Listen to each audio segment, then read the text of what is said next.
Frères et sœurs congolais, lorsque je suis arrivé au pouvoir, le pays était dans une situation de crise.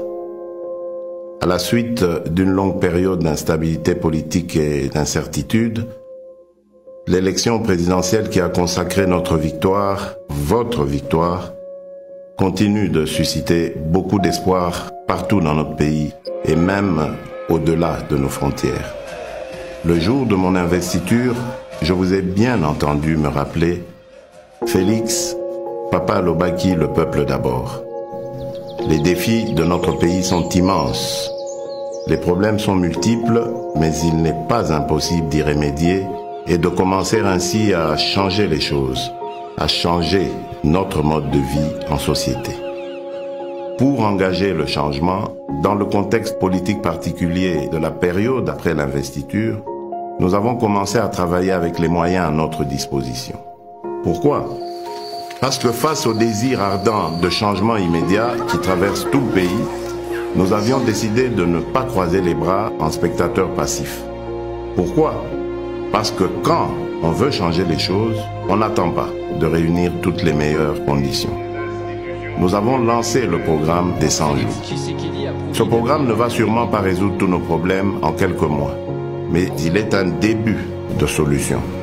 Nous avons commencé à doter nos villes de certaines infrastructures routières et d'apporter les réponses dans la production agro-industrielle ainsi que dans le domaine de la santé et dans bien d'autres.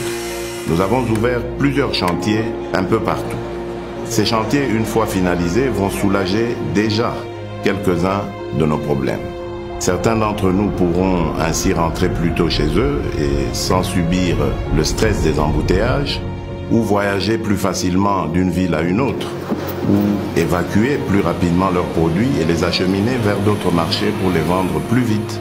D'autres vont enfin avoir accès à l'éclairage public, à l'électricité, à l'eau dans leurs habitations. Le programme des 100 jours nous donne la preuve que par notre volonté, seuls nous pouvons trouver des solutions à nos propres problèmes et surtout apporter des changements positifs à notre cher pays.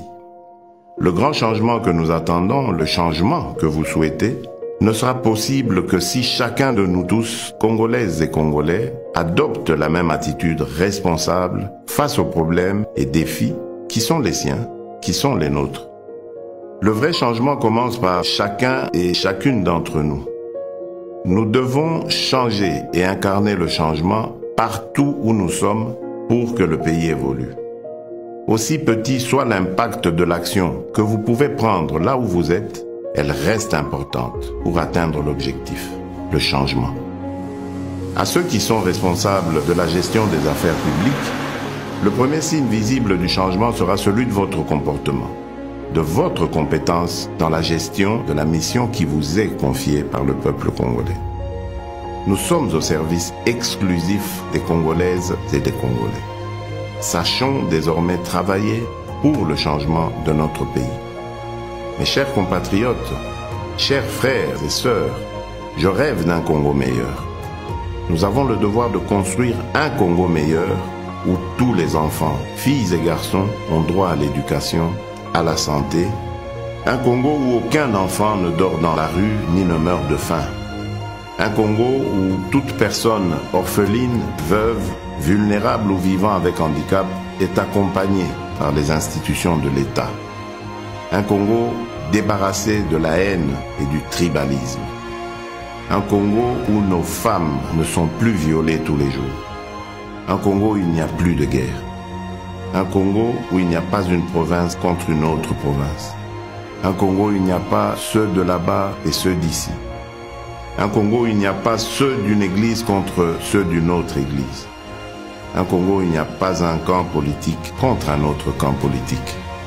Je veux un Congo où il n'y a qu'un seul camp, le camp des Congolais unis et fiers de notre riche diversité. Un Congo de changement des mentalités. Nous avons le devoir de porter le grand rêve et de redonner de la grandeur à notre pays.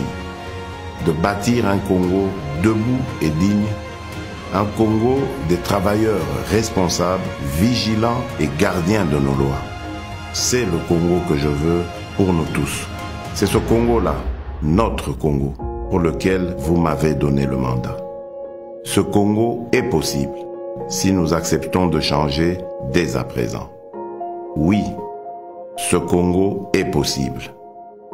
Que Dieu bénisse la République démocratique du Congo.